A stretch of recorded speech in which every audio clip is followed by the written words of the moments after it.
మహాసభను అందరూ జయప్రదం చేయాలని జనసేన ప్రతినిధులు విలేకరుల సమావేశం ఏర్పాటు చేసి కోరారు.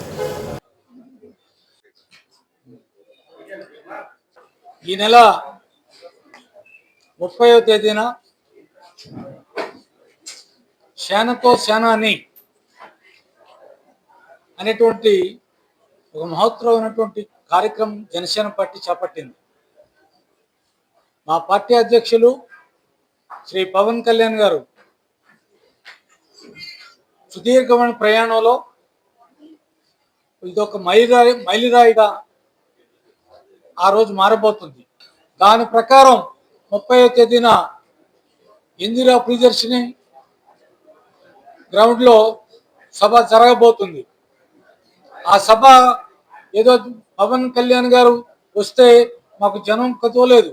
ఎందుకంటే ఈ దేశంలో ప్రధాని నరేంద్ర మోదీ గారి తర్వాత అత్యంత ఆదరణ ఉన్నటువంటి వ్యక్తి శ్రీ పవన్ కళ్యాణ్ గారు. కేవలం డెలిగేట్స్ పిలిచి ఎంపిక చేసినటువంటి మనుషుల చెంద ఎంపిక చేసినటువంటి మా పార్టీ కార్యకర్తల ద్వారా వారి సమాచారం తీసుకోవడం, తద్వారా భవిష్యత్తుకి ఏ విధంగా ప్రయాణం చేయాలి, పార్టీ ఇంకా ఏ విధంగా దేశ నలువైపులా లేకపోతే రాష్ట్రంలో తెలుగు రాష్ట్రాల్లో ఏ విధంగా పటిష్టంగా కావాలని దాని మీద ప్రయత్నం జరుగుతూ ఉంది. అందుకు మా అధ్యక్షులు వారు ఈ నెల 28, 29, 30 తేదీల్లో విశాఖపట్నం ఉండబోతున్నారు. జనసేన పార్టీ నుంచి మీ అందరికి కూడా అభినందనలు తెలియజేసుకుంటా ఉన్నాను. ఈ నెల 30వ తారీఖున జరగబోయేటువంటి సేనాతో సేనాని అనేటువంటి కార్యక్రమాన్ని నిర్వహించుకోబోతా ఉన్నాం. ఈ కార్యక్రమానికి ఆంధ్రప్రదేశ్ తో పాటు తెలంగాణ రాష్ట్రంలో ఉన్నటువంటి క్రియాశీలకమైనటువంటి జన సైనికులు సుమారు 14,000 పైచిలకు మా యొక్క జన సైనికులు వీర మహిళలు పాల్గొనబోతా ఉన్నారు. ఆ యొక్క బహిరంగ సభలో పవన్ కళ్యాణ్ గారు ఇప్పటి వరకు పార్టీ స్థాపించిన నాటి నుంచి నేటి వరకు ఏమైతే మేము పోరాడి సాధించామో రేపు భవిష్యత్తులో కూడా దశ దిశ కార్యాచరణని రూపొందించబోతా ఉన్నారు.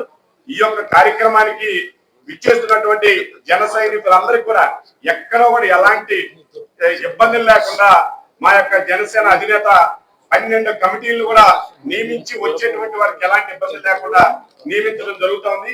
ఎక్కడ కూడా ఇబ్బందులు జరగవు. కాబట్టి ఆ కార్యక్రమానికి వచ్చేటువంటి ప్రతి ఒక్క జన సైనికులు కూడా ఇబ్బంది పడేటువంటి పరిస్థితి లేకుండా మా కమిటీలన్నీ కూడా ఈ యొక్క 30వ తారీఖు జరగబోయేటువంటి కార్యక్రమాన్ని విజయవంతం చేయడానికి ఈ యొక్క పత్రికా సమావేశాన్ని ఏర్పాటు చేసుకోవడం జరిగింది.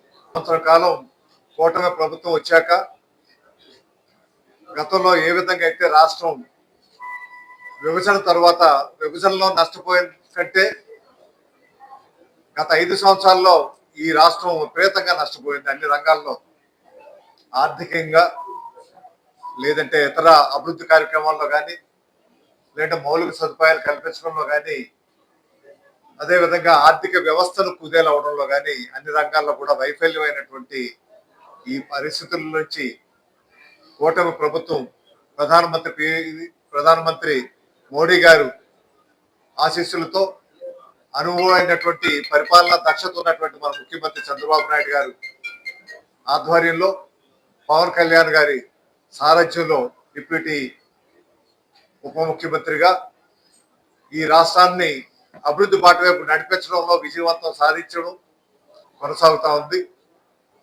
అది పెన్షన్లు పంపిణీ అవనివ్వండి, లేదంటే ఉచిత గ్యాస్ సిలిండర్లు అవనివ్వండి, అదేవిధంగా ఫీజు రియంబర్స్మెంట్ అవనివ్వండి, తల్లికి వందనం, అన్నదాత సుఖీభవ కార్యక్రమం అవనివ్వండి. అన్నిటికంటే ముఖ్యం, గతంలో గ్రామీణ ప్రాంతానికి సంబంధించి పట్టణ ప్రాంతానికి సంబంధించి అయినా ఎటువంటి అభివృద్ధి కార్యక్రమాలు కూడా జరగలేదు. అటువంటిది పవన్ కళ్యాణ్ గారు గ్రామీణ అభివృద్ధి శాఖను తీసుకొని ఈ రాష్ట్రంలో ఉన్నటువంటి 14,000 పైచీలకు ఉన్నటువంటి గ్రామాలు మళ్ళీ గ్రామ స్వరాజ్యం వచ్చే విధంగా మహాత్మా గాంధీ కళ్ళకన్నటువంటి గ్రామ స్వరాజ్యం మళ్ళీ తీసుకురావాలని, గ్రామాల్ని పరిపుష్టమైనటువంటి రాజ్యాంగబద్ధమైన అధికారాలు కల్పించాలని కేంద్రం నుంచి వచ్చినటువంటి నిధులు నేరుగా పంచాయతీలకు ఇచ్చి